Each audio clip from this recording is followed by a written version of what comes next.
Tommy Martinez wiped sweat from his forehead. The basement of Sal's Pizza was hot and dusty. He and his construction crew were digging to fix old pipes.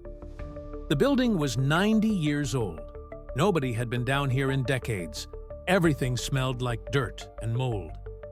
"Hey, boss, come look at this," shouted Marcus, the youngest worker. His shovel had hit something hard. It wasn't a pipe. Marcus scraped away more dirt with his hands. A dark metal corner poked through the ground. Tommy's heart started beating faster. This looked very strange. The crew gathered around the mysterious object. They dug carefully around it for 20 minutes. Soon they could see it was a large metal door built into the floor. Heavy chains wrapped around rusty handles. An old lock held everything together. Nobody said a word. They just stared. "Should we open it?" whispered Sarah, the crew's engineer. Her voice shook with excitement. Tommy looked at the door closely. It had strange symbols carved into the metal. The lock was bigger than his fist. This wasn't just any door. Someone had wanted whatever was inside to stay hidden forever. Tommy pulled out his phone and took pictures. His hands trembled as he called Mr. Giordano, who owned the pizza place. "Sir, you need to come down here right now," Tommy said. "We found something really weird under your restaurant. I think it might be important. You're not going to believe this." Mr. Giordano arrived 15 minutes later. He was a short man with white hair and kind eyes. He had owned Sal's Pizza for 30 years. His grandfather had built the place in 1935. "What's all the fuss about?" he asked, climbing down the ladder into the basement. Tommy pointed at the metal door in the floor. Mr. Giordano's face went pale. His mouth dropped open. "Holy smokes," he whispered. "My grandfather told me stories about this place. I thought they were just old tales. He said the building had secrets. I never believed him until now." "Do you know what's inside?" asked Sarah. Mr. Giordano shook his head. "Grandfather said the man who owned this building before us was connected to Al Capone, the famous gangster from the 1920s and 30s. But I thought it was just family legend. Now I'm not so sure." They decided to call the police before opening the vault. Officer Chen arrived with 2 other cops. She examined the door carefully. "This looks like a bootlegger's hiding spot," she explained. During Prohibition, gangsters hid illegal alcohol everywhere. Sometimes they hid other things too. Money, weapons, stolen goods. We need bolt cutters for those chains. Marcus ran to get tools from the truck. Everyone stood in a circle around the vault. The air felt electric with anticipation. Tommy wondered what secrets had been buried here for so many years. What had Al Capone's men hidden? Would it be dangerous? Would it be valuable? His mind raced with possibilities. The bolt cutters snapped through the old chains easily. They fell to the ground with a loud crash. Officer Chen pulled the chains away. Tommy and Marcus grabbed the heavy handles together. They pulled with all their strength. The metal door groaned and squeaked. Finally, it swung open with a thundering boom. A ladder led down into darkness. The smell of old air rushed up at them. It smelled like a cave that had been closed for 100 years. Tommy shined his flashlight down the hole. He could see a small room about 10 feet below. Something glinted in the light. Something shiny. "I'll go first," said Officer Chen. She climbed down slowly. Her flashlight beam danced on the walls below. When she reached the bottom, she gasped loudly. "Oh my God," she said. Her voice echoed up to them. "You all need to see this, right now. I can't believe what I'm looking at." Tommy climbed down next. His boots hit the concrete floor. He turned around and his jaw dropped. The small vault was packed with old wooden crates. Some were open, spilling stacks of cash onto the floor. Neat piles of gold bars sat in the corner. They gleamed like treasure from a pirate movie. One by one, everyone climbed down. Nobody spoke for a long time. They just stared at the fortune before them. Sarah finally broke the silence. "This has to be millions of dollars," she whispered. Mr. Giordano leaned against the wall, looking dizzy. "My grandfather's stories were true," he said softly. "All of them were true." Officer Chen called for backup immediately. Soon the basement was filled with police officers, detectives, and FBI agents. They photographed everything from every angle. Special teams carefully counted every dollar bill. They weighed every gold bar. The vault became a crime scene from the past, frozen in time. Detective Rodriguez led the investigation. He was tall with gray hair and sharp eyes. "This money is definitely from the 1920s or 30s, he explained. "Look at the dates on these bills. And this gold? It's worth a fortune today." Gold prices have gone up dramatically since then. Tommy and his crew had to wait upstairs in the restaurant. They sat at tables eating pizza, but nobody was hungry. They were too excited. "Do you think we'll get a reward?" Marcus asked hopefully.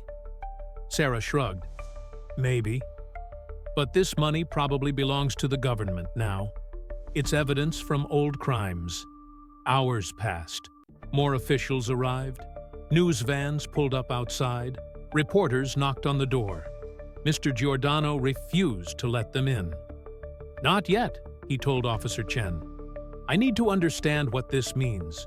My family's restaurant might be connected to Al Capone. That's huge. That's history. That's scary." Finally, Detective Rodriguez came upstairs. He looked tired but excited.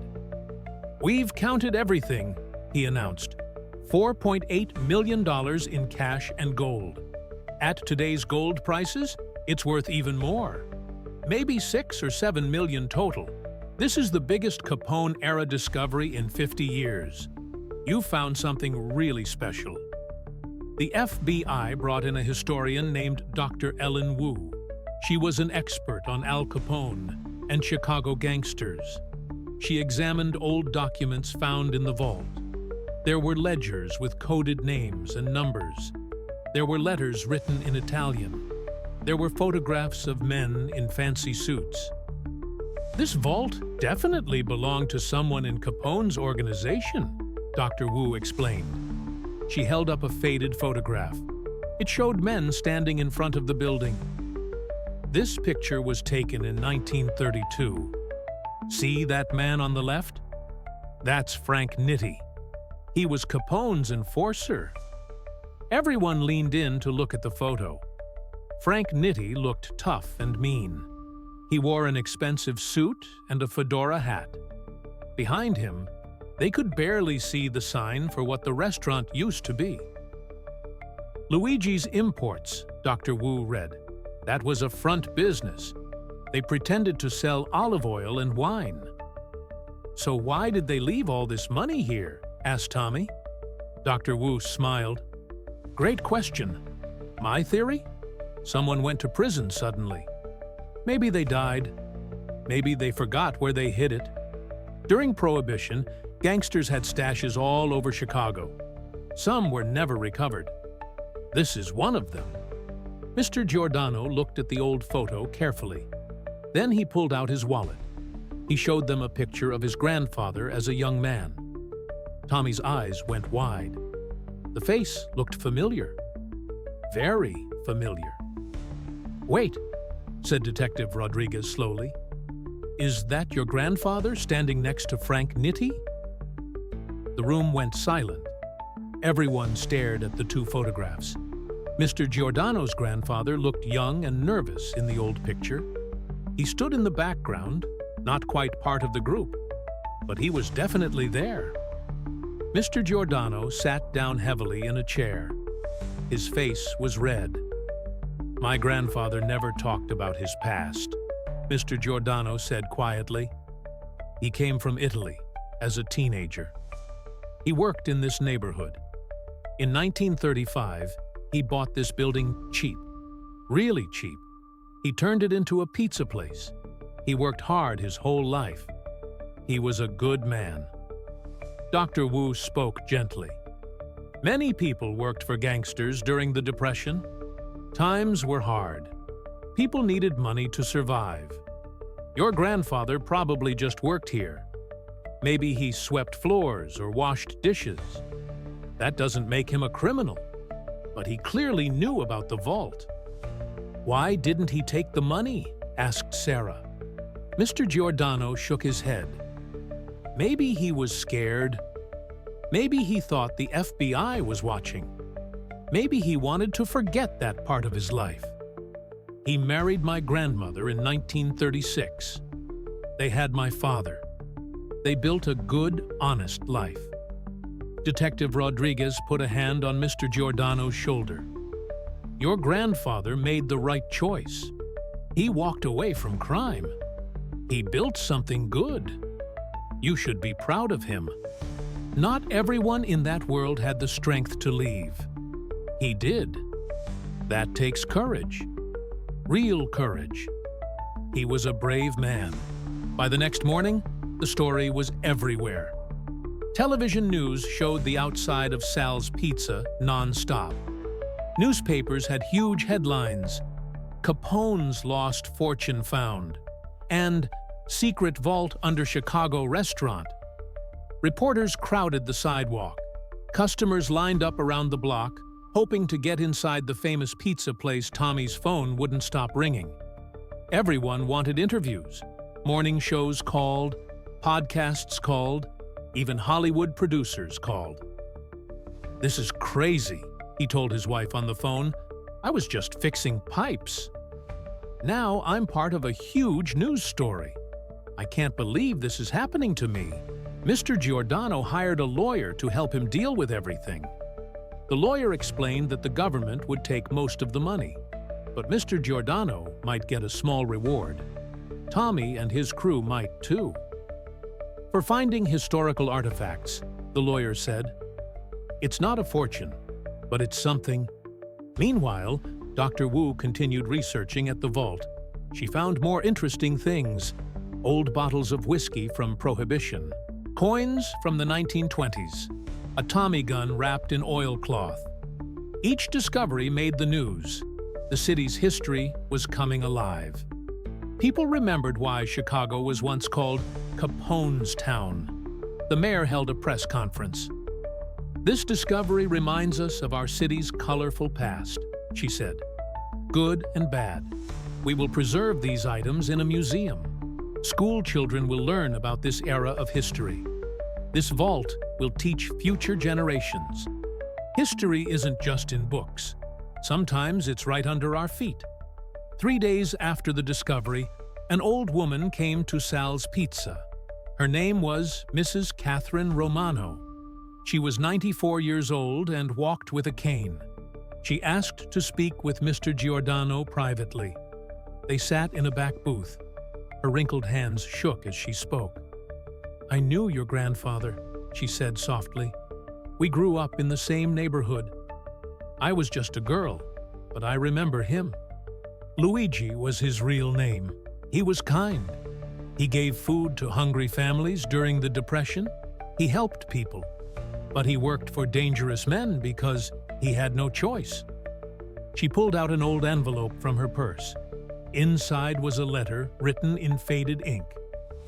Luigi gave this to my father in 1935. He said if anything ever happened to him, my father should read it. My father kept it all these years. When he died, I found it. I never knew what to do with it. Mr. Giordano read the letter carefully. Tears filled his eyes. The letter explained everything. His grandfather had discovered the vault by accident while cleaning. He had been terrified. He wanted to tell police, but feared the gangsters would hurt his family. So he bought the building, sealed the vault, and never told anyone. He was protecting your family, Mrs. Romano said, and mine. Anyone who knew about that money was in danger. So he stayed quiet. He took that secret to his grave. Now, you know the truth. Your grandfather was a hero. He chose family over fortune. That's the most important thing in the world. Mr. Giordano showed the letter to Detective Rodriguez and Dr. Wu. They read it carefully. The letter proved that Mr. Giordano's grandfather had nothing to do with the crimes. He had simply been an innocent man caught in a bad situation. He had made the brave choice to walk away.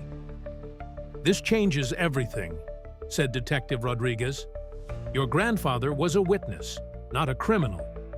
He could have taken that money. He could have spent it. Instead, he buried it and never looked back. That's incredible integrity. We need to make sure people know the real story. He deserves to be remembered properly." Dr. Wu agreed. "This letter should go in the museum with the rest of the collection. It shows that not everyone during that time was bad. Your grandfather represents thousands of ordinary people. They worked hard, they stayed honest. Even when times were tough, even when crime seemed easy, they chose the right path." That evening, Mr. Giordano called a family meeting. His children and grandchildren gathered at the restaurant after closing. He told them everything. He showed them the photographs and the letter. He explained their grandfather's choice. His voice was full of pride. "We come from good people," he said. "Remember that always." His grandson, Anthony, was 12 years old. "Grandpa," he asked, "do you wish great-great-grandpa had taken the money?" Mr. Giordano smiled. "Not for 1 second. Money doesn't last. But a good name does. Integrity does. Your great-great-grandfather gave us something better than gold. He gave us honor. That's worth more than any treasure." The museum opened a special exhibit 6 months later. It displayed the money, gold, and artifacts from the vault. But the centerpiece was Luigi Giordano's letter. Thousands of people came to read it. School groups toured the exhibit. Teachers used it to teach about choices, courage, and doing the right thing. Tommy and his construction crew were invited to the museum opening. The mayor gave them a certificate of appreciation. They also received a small reward from the FBI, $20,000 to split among the crew. "Not millions," Tommy joked, "but enough for a nice vacation. And we got an amazing story to tell." Mr. Giordano received a larger reward, $100,000. But more importantly, his restaurant became famous. People came from all over the country to eat at the place where they found Capone's treasure. Business was better than ever. He hired more staff. He expanded the menu. The vault discovery had given his family restaurant new life. The city installed a historical marker outside Sal's Pizza. It told the story of the vault and Luigi Giordano's brave choice. People stopped to read it every day. They took pictures. They brought their children. The building became a piece of living history, a reminder that ordinary people can do extraordinary things. On the 1-year anniversary of the discovery, Anthony visited the museum with his class. He stood in front of his great-great-grandfather's letter, reading it again. His teacher asked if he wanted to say anything. Anthony spoke proudly. "My ancestor could have been rich. Instead, he chose to be good. That's the best treasure anyone can leave behind. That's what I want to be like when I grow up. Just like him."